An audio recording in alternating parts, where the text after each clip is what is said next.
Any weirdest article that have undergone auction ever? We sold Freddie Mercury's estate, his entire possessions, including the piano, little Tiffany's brush, and it was his moustache brush. It was maybe 4 centimeters long. It went for many multiples. Crazy, isn't it? That's very personal, that went with him everywhere. Not many people know about what goes inside those closed doors. What goes under that hammer. You've got to keep the momentum going. What kind of training it takes. What kind of skills it takes. Online, on the phones, in the room. It's like a tennis match. Listening to you gives me cold feet. Who even chose Gavel as the final decision maker of the bid? Gavel actually comes from an Old English word, which means tax. It's theatrical, it's dramatic, it focuses attention, and then bomb. What triggers them? It's not all about the billionaires and the crazy. They'll start at a few $100s in jewellery, but you get absolute steals at auction.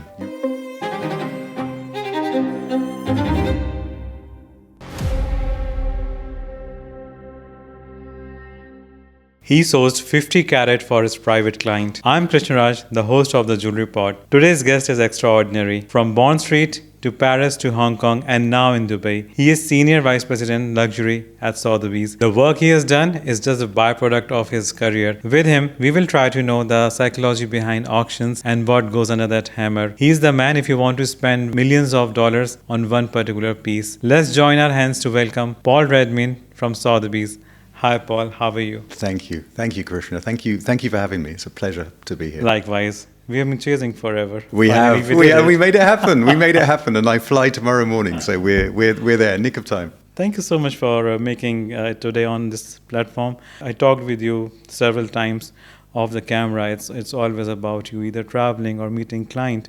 So, what part of job you like most? I'm a people person, so it's that. It's the every day is new, is different. There's always something that is just around the corner. You're following up with clients. You've got a new client. Someone's introduced you. Someone's come knocking on the door. Is that variety, which I absolutely love, and obviously working with such beautiful pieces and the historical pieces, which I really like. And that's the beauty with auction. So my background is retail. I was 20 years in retail, started at Cartier in London on Bond Street in 1997. And then went from Cartier and I worked at LVMH. I moved to Paris. I studied French at university. I lived in Paris, worked at Harry Winston in Paris, came back to London. I worked at Moustache, I worked at Piaget, and then I moved to Hong Kong. And then it was when I was in Hong Kong that I moved from retail into auction. And retail has, it's my first passion, my first career, if you like. It was 20 years. And then now, since then, I've been, 9 years in auction. And it's the variety in auction. I love it because you're working with new pieces, you're working with old pieces, you're sourcing, you have pieces sourced for you. You're dealing with private clients, you're dealing with trade.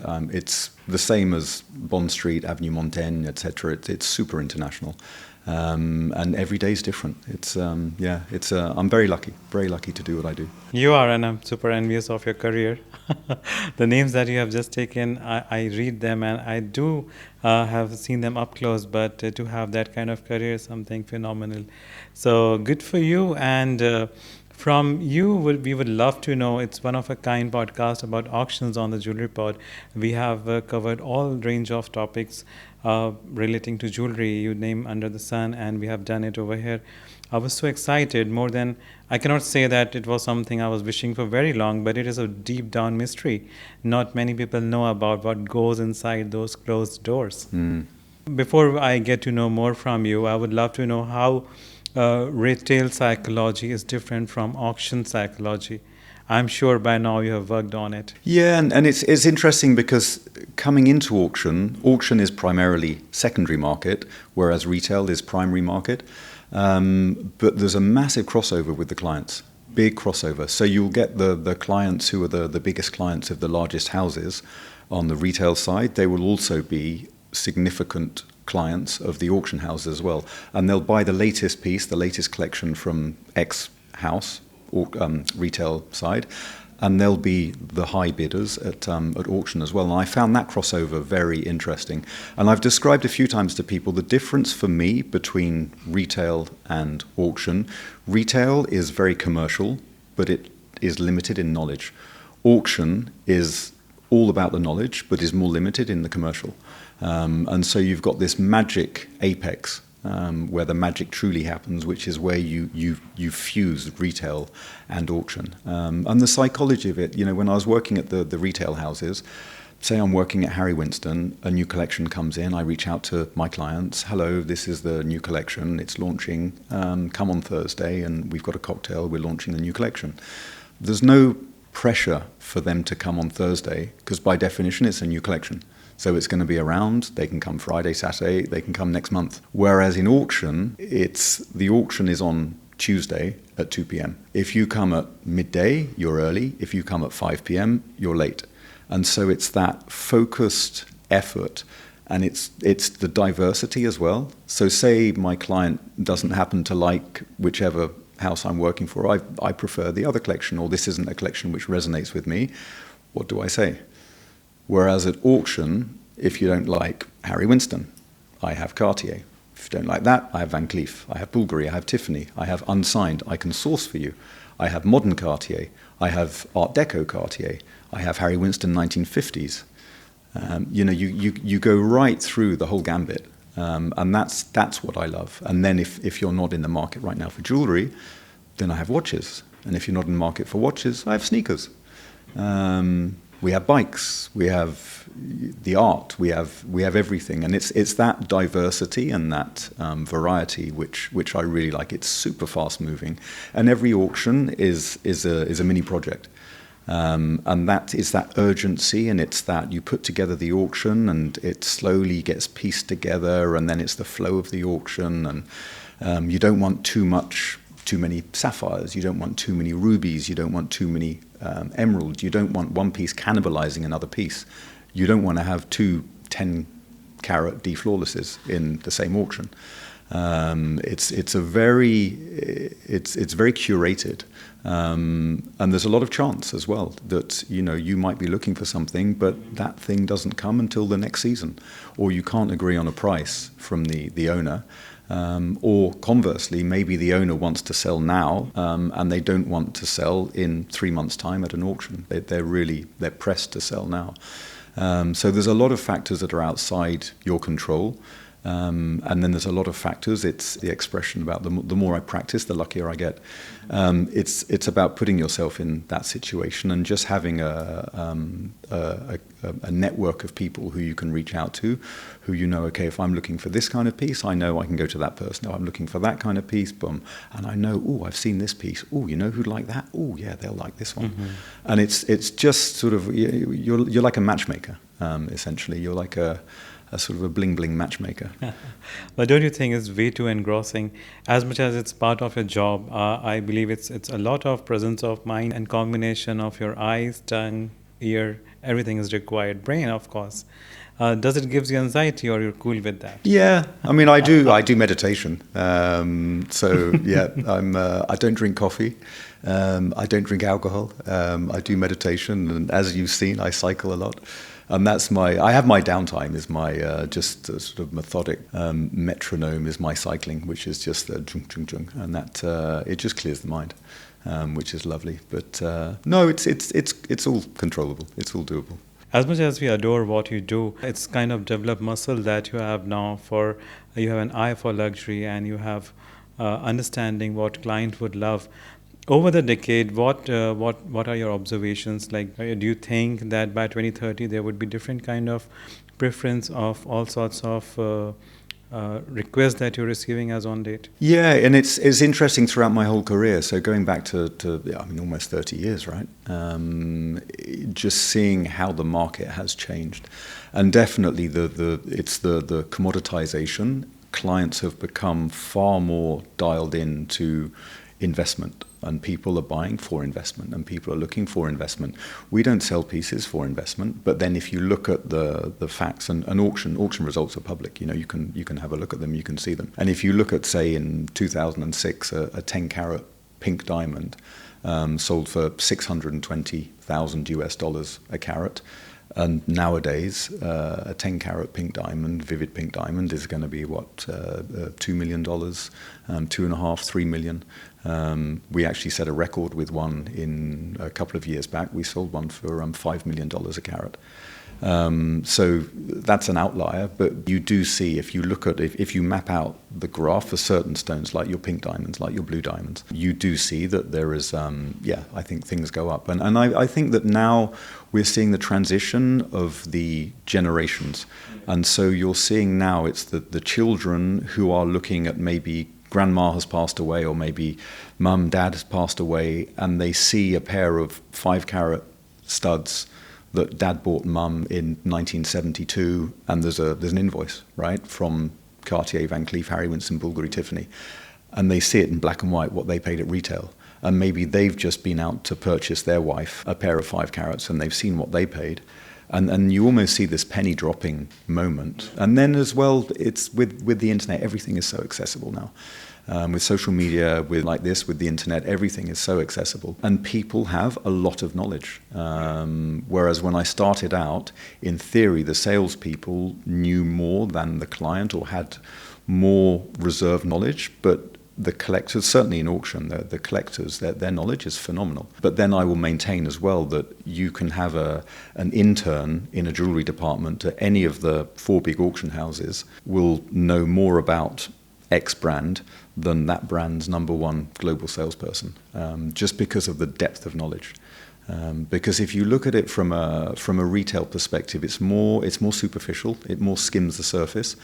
And I see my career. You know, I was a luxury salesperson. Yes, I was in jewellery, but I sold jewellery. I sold watches. I'm a jewellery specialist in auction. I could not be a watch specialist in auction, but in jewellery retail, I'm a generalist. I'm jewellery and watches. But when you see the depth of knowledge that the specialists and everyone has in auction, it's just to another level. Because someone has essentially woken up and they've said, right, I'm going to dedicate my entire life to being a jewellery specialist. Whereas in the retail space, you can work at Chanel on Monday, you can work in a 5-star hotel on Tuesday, you can work in Dior handbags on Wednesday. You're luxury, but you're not a specialist with the depth of knowledge that the auction world has.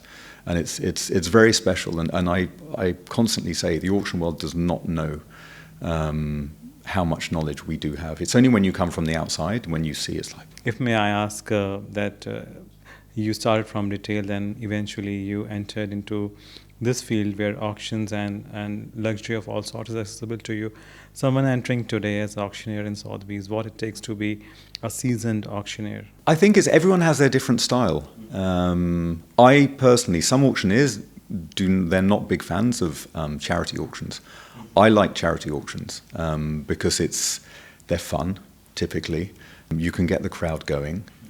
Sometimes it's tough to get the crowd going, but there's ways you can do it, and you're engaging with the people. And that's kind of how the auction is. You're engaging with people, but it's harder nowadays because you've got so much online bidding and telephone bidding as well. Whereas previously, back in the day, it was very much in room. A lot of the action, most of the action was happening in room. There was some on the phones, but certainly, before pre-internet, there was nothing online. So it was, you were dealing, even when you're on the phone, you're with a colleague who you typically know, and it's a person. And you can read them, and you can read how, if they're hesitating, if they're pausing, if they're translating, if the auction is in dollars and the person wants it in another currency, then there's a lag. So you've got to be sensitive to that. So you have to be sensitive, but you've got to be quite forthright. And you've got to keep the momentum going. Do you guys undergo any kind of training about listening, about doing several tasks at the same time? It's a lot. I feel very lucky to witness you doing the auction of the Birkin, the historic Birkin at Abu Dhabi auction.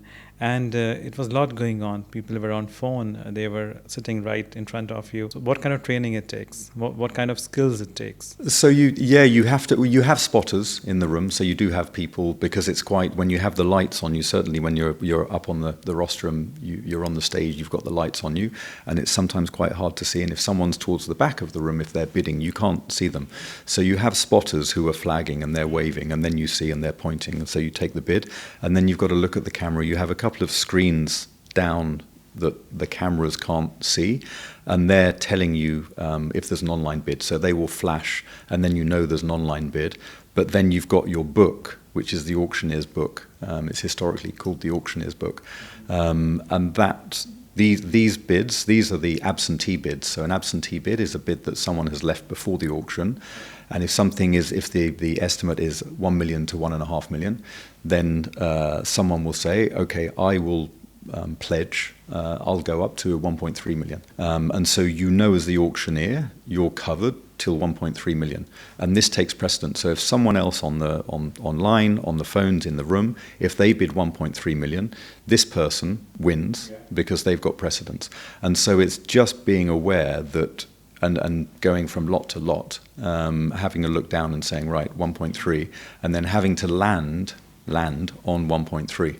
So where do you start? So you're taking a bid and you have to land, 1.3 has to be with you. Because if I say, okay, 1.2 is with me, and then you're like, ooh, 1.3 is next. And if someone bids 1.3, then you're wrong-footed. And so then you have to bring it back. So you have to then split, and you say, right, I'll take 1,250 from you, thank you, 1.3 I have. And then that's with you, and then it's, would you like one more? Yes, 1.4, okay.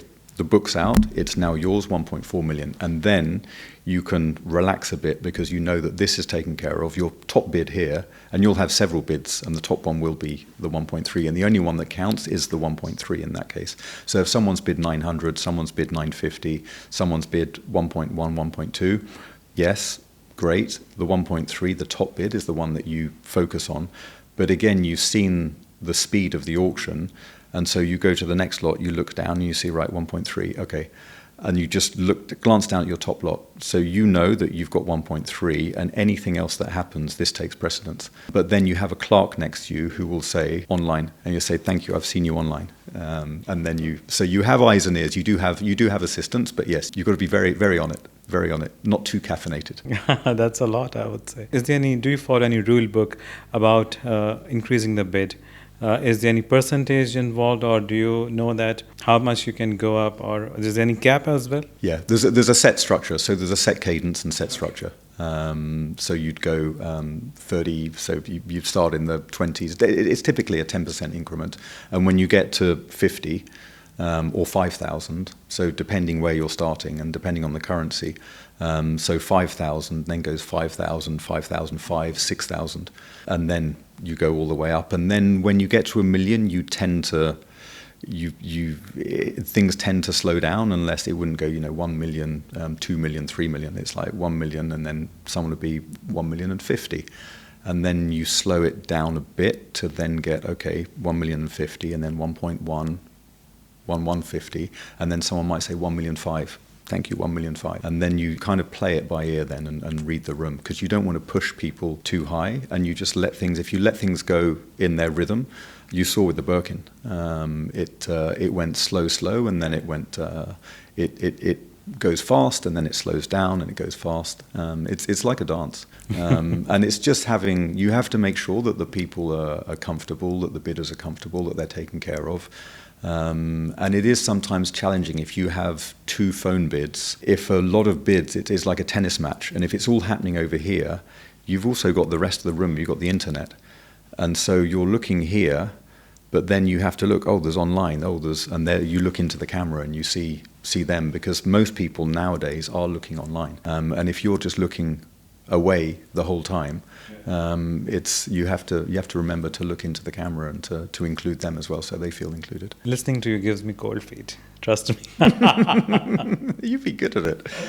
You're good. You're chilled. You're a people person. You're super zen. You're super zen. No, I think you'd be good at it. Thank you, thank you. You have done great auctions, and what's your favorite or most memorable auction you've ever had? Gosh,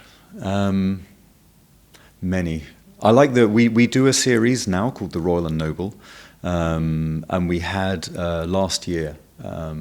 We had this incredible. It was a Napoleon's button. And it sold for $4.8 million. And it was actually a hat pin that Napoleon wore at the Battle of Waterloo. And as he was fleeing the battlefield, he abandoned some carriages. And one of the carriages contained his jewellery, or some of his jewellery. And the Prussians, they seized this, salvaged it, and they split it. They gave it to the king, and it then stayed in the Prussian, on the Prussian side.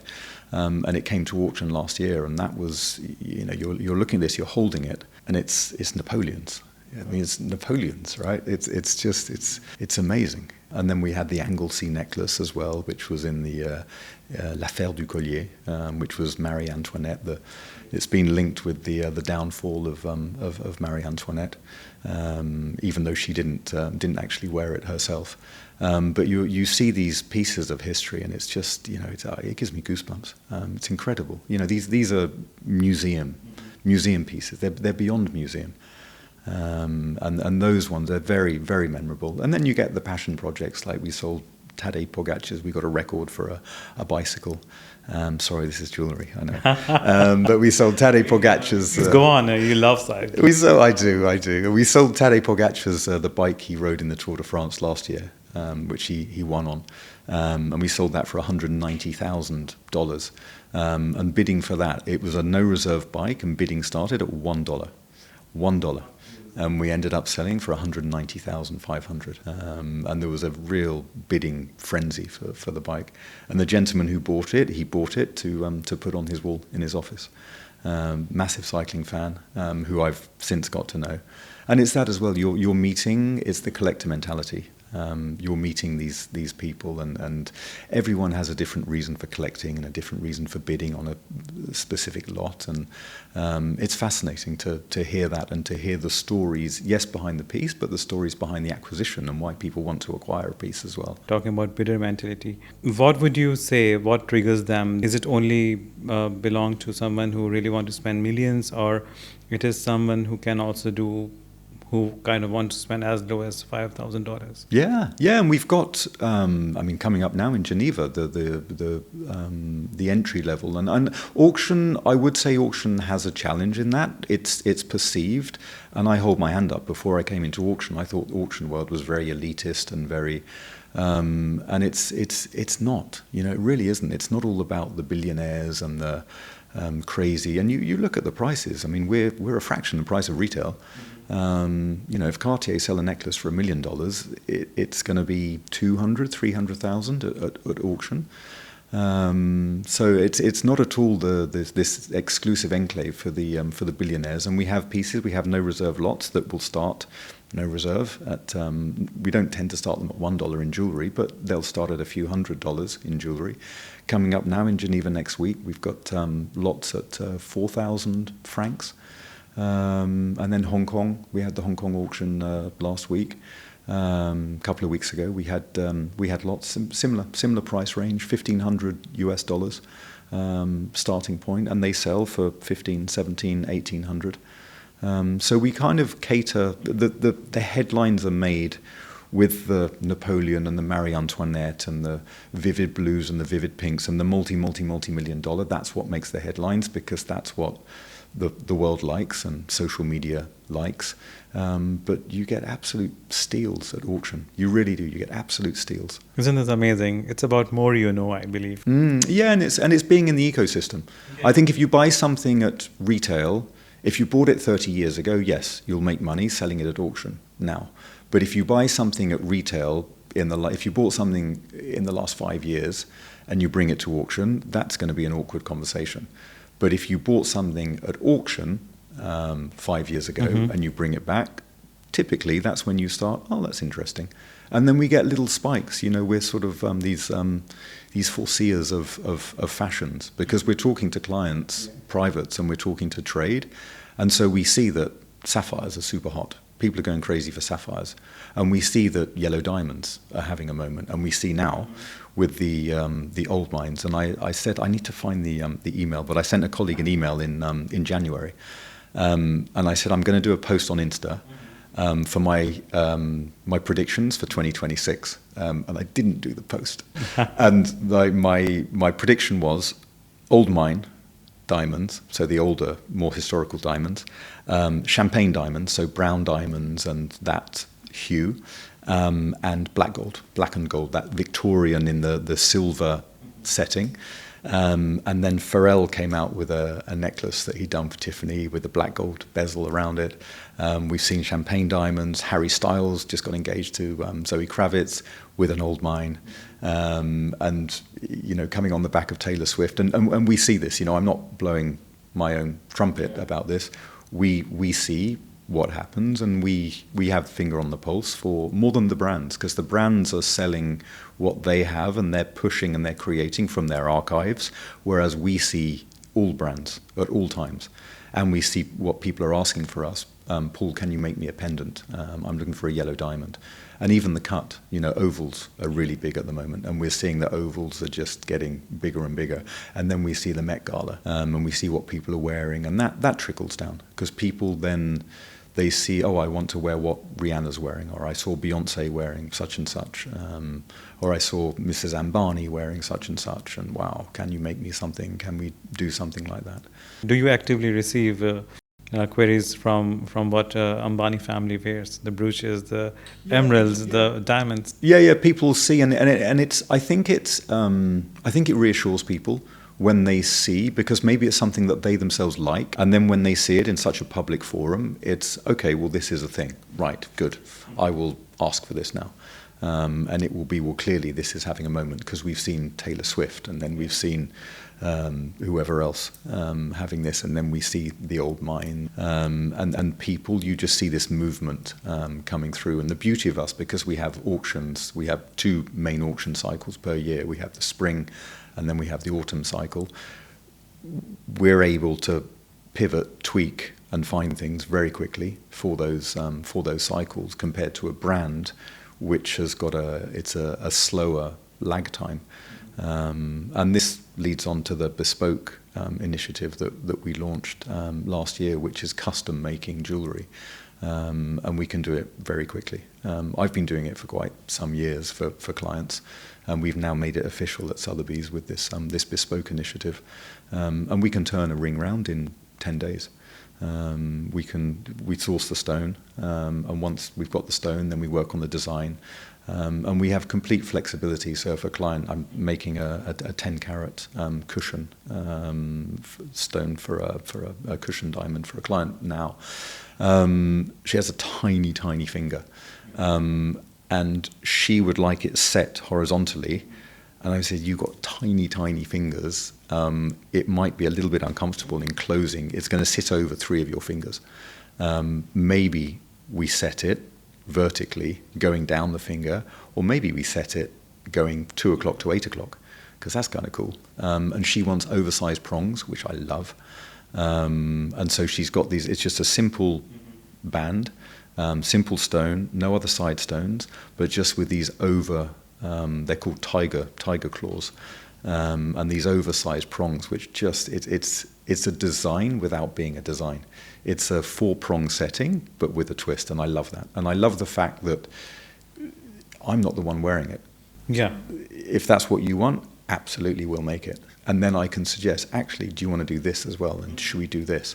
And then the creativity kicks in. So, can we do this? Because people aren't used to, we can do anything. The brands will tell you, this is what we have. We've got option A, B, C, or D. Whereas we reverse engineer it. What do you want? What do you like? You want black gold? You want half black gold and you want titanium? Yeah, we'll do that. And aren't you working with the designer who designed Ring of Taylor Swift? Yes, that was in New York. We've got a collaboration with her. Yeah. And again, it's put her on which is great, because we're championing these contemporary designers and these new designers. And I always say to people, in 1847, Cartier was a contemporary jewellery designer. They were the new thing. So But they say that fashion or luxury always reinvent itself. Do you see something like that happening with consumer mindset, or what kind of demands that you're receiving nowadays? Does it gives you goosebumps or flashbacks of older days? What of what people are doing, ordering now, asking Yeah, for now? yeah. The demand Yeah. of today, it's always a cycle. The fashion comes back, luxury trends come back. So Yeah, 100%. And colours come and go as well. And you see colour palettes, and something is, people don't tend to wear that. I mean, again, taking the brown diamonds, the orangey brown, these were people, even a few years ago, 3-4 years ago, people were just they were not jumping in. And now, and then it depends on the corner of the world as well. Something looks very different on different skin and a different skin palette. And then the light, we're fortunate enough to be sitting here in Dubai. The light here is so different from the light in Asia, which is so different from the light in Europe, which is different from the light in North America. And so stones, it's such a personal thing. And even between with stones, if you and I look at the same sapphire, I don't know your eyes, you don't know my eyes, and there's no right or wrong. I might see some green in there as well. You might see some purple that I don't see. And it's this, and this sapphire, if we line 3 sapphires up, so say we take 3 5-carat 21 sapphires, if we put 3 side by side, our hand will go to one of them.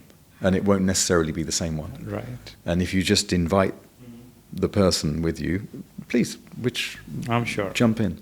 And the stones talk to you. It's the energy of the stones. They talk to you. The way they're cut, the brilliance, the fire, they talk to you. And so I always try and steer people away from certificates. It's like, look at the certificate last.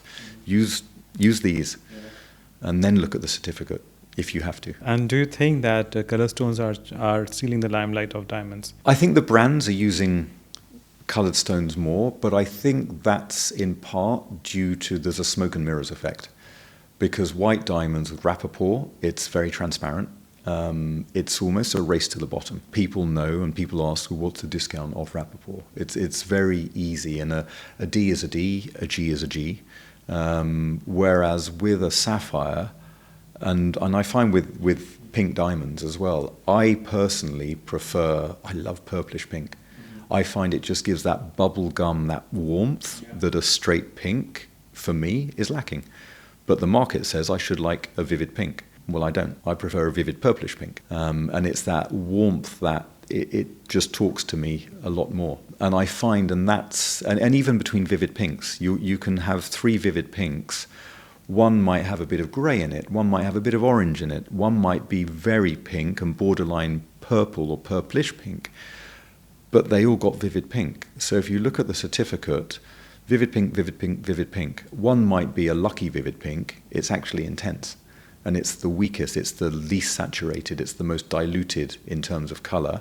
And another might be a popping vivid pink. Wow.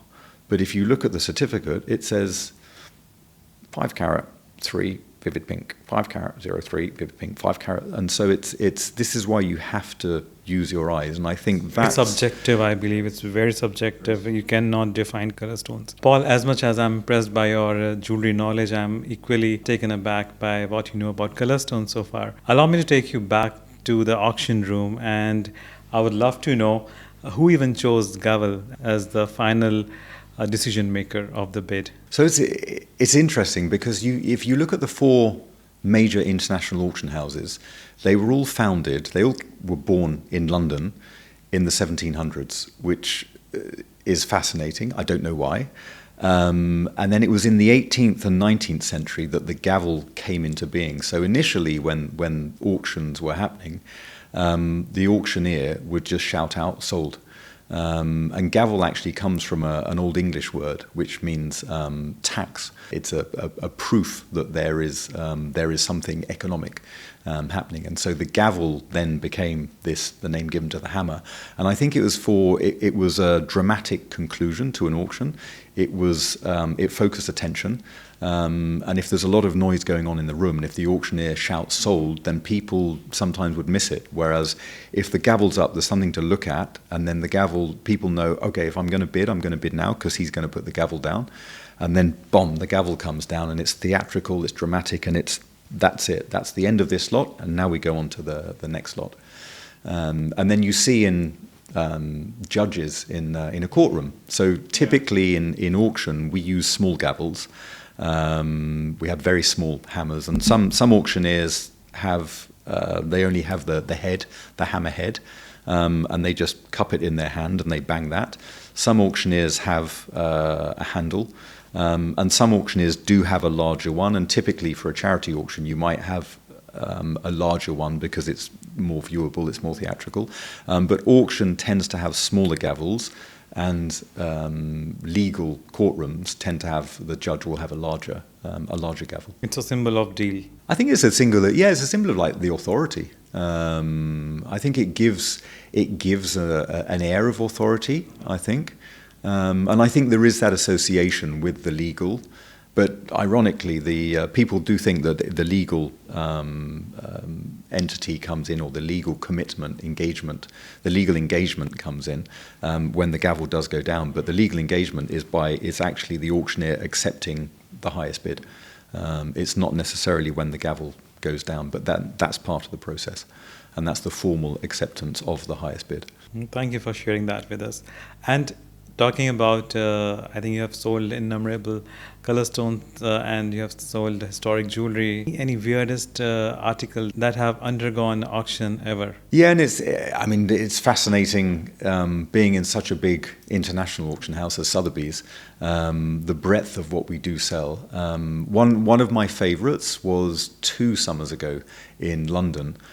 We sold Freddie Mercury's estate, his everything, his entire possessions, including the piano. We sold the scribblings of Bohemian Rhapsody, and to actually see these pieces, the paper with his handwriting and the crossings out when you're up there, it's, these are they're cultural icons, just those pieces in themselves. And one thing caught my eye walking around the exhibition, and it was this little Tiffany's brush, and it was his moustache brush. And it was tiny. It was maybe 4 centimeters long, and it was in sterling silver. And it was the estimate. I think it was the low estimate was something like £400. And I need to look and find out how much it went for. But it went for many multiples that. And it was so iconic, because if you think of Freddie Mercury, you think of his moustache, and this is something so personal that went with him everywhere, and he'd comb his moustache. Crazy, isn't it? It's beautiful because it's something that's very personal, but very, you just wouldn't associate it with, you'd think, oh, Freddie Mercury, they must be selling his outfits, his shoes, what he wore at Band Aid, or what he wore at Live Aid, or what he wore at any of these. But then you get really granular and you get down to that. And then his kitchen table as well, that struck me. So he had this enormous kitchen table, and it was nothing fancy at all, but you could seat 10, 12 people around it. He only used, and it was very worn at one end, and that was where he sat. And you just had this enormous table, and just in one corner was the patina of where his elbows had rested, and and that was Freddie's space. And it's things like that, it's the use that has had, and then you think about who has been sitting around that table. And then there was this incredible book where every time he'd have a dinner party, he'd draw the table and he'd do the seat placement of who was there, and he wrote in who was there. And it was everyone, right? It was Princess Diana, it was everyone. And at the end of each meal, he'd have them sign it. And so this book, every meal that he did, every dinner that he hosted at his home, private dinners that he hosted, and you've just got everything in this book, and everyone signed it at the end of a fantastic night.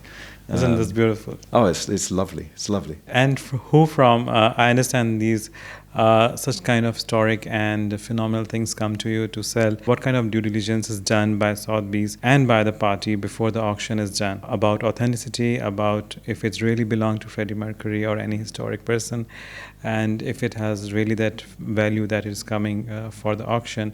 So What's the process exactly? Taking the example of Freddie Mercury, we worked with the estate, so that was straightforward on that level. We asked for paperwork from clients, so maybe there'll be a purchase receipt, and then certificates. We will get certificates. We will always get updated certificates. So say someone has a piece of jewellery and the certificate is from 2017 or even from 2020, we will recommend that we get an updated certificate, because then it just covers everyone. And as you know, a D-flawless, as soon as it's worn, and if people put it in their jewellery box, then it rubs against another diamond. It's no longer D-flawless, it's now a DIF.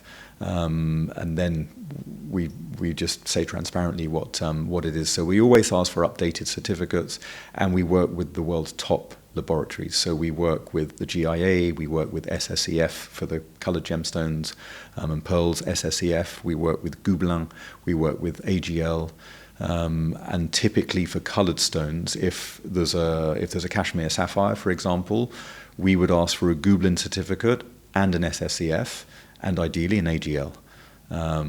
And we have a lot coming up now in Geneva next week, and one of the laboratories has given it one origin, and another laboratory has given it a different origin.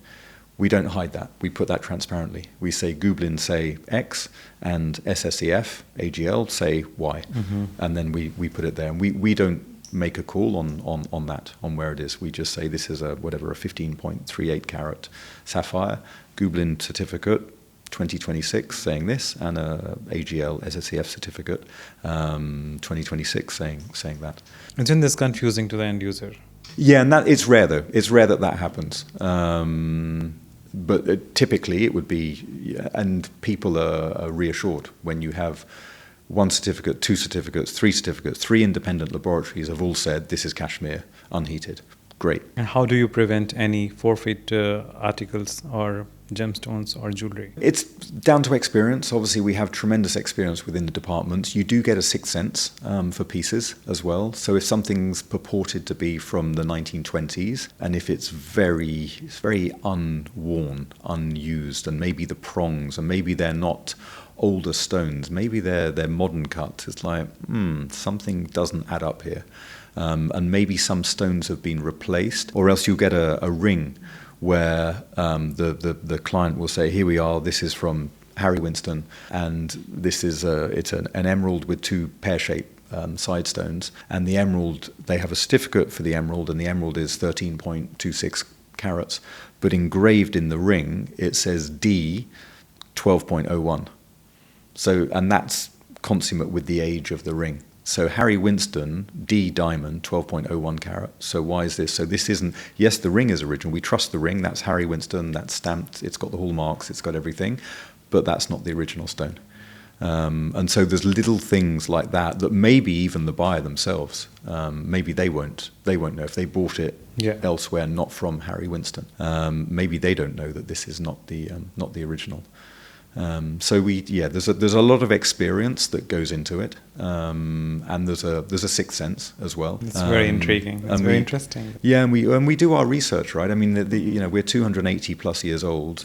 We can't afford to have counterfeits and to have fake pieces. And if we have a doubt, then we'll pull something, and we'll say, look, I'm sorry, this isn't for us. We have discussed, I think, a whole range of topics, and I feel I'm short of time to ask more questions from you.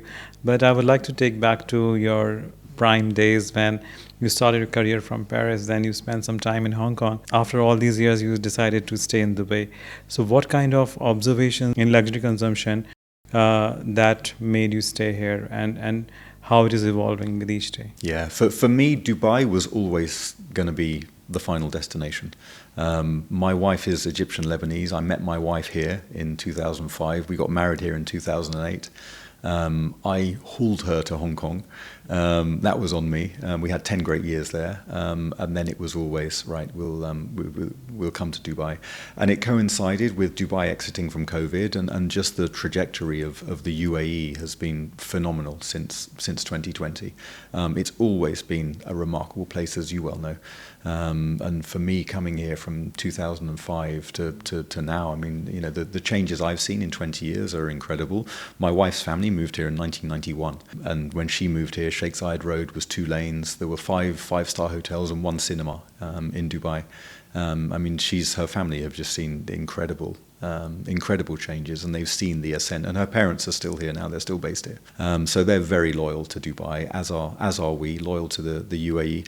And it's always been international, and it's become more international. And that's what I love about it. You know, living in Hong Kong, you've definitely got the sense you were in Asia. Living in Paris, you definitely got the sense you were in France. Living in Dubai, we're in the middle of the world, literally. We've got a 4-hour time difference with Hong Kong. We've got currently 2-hour time difference with Europe. We've got 3-hour time difference with London. We've got 7 hours with New York.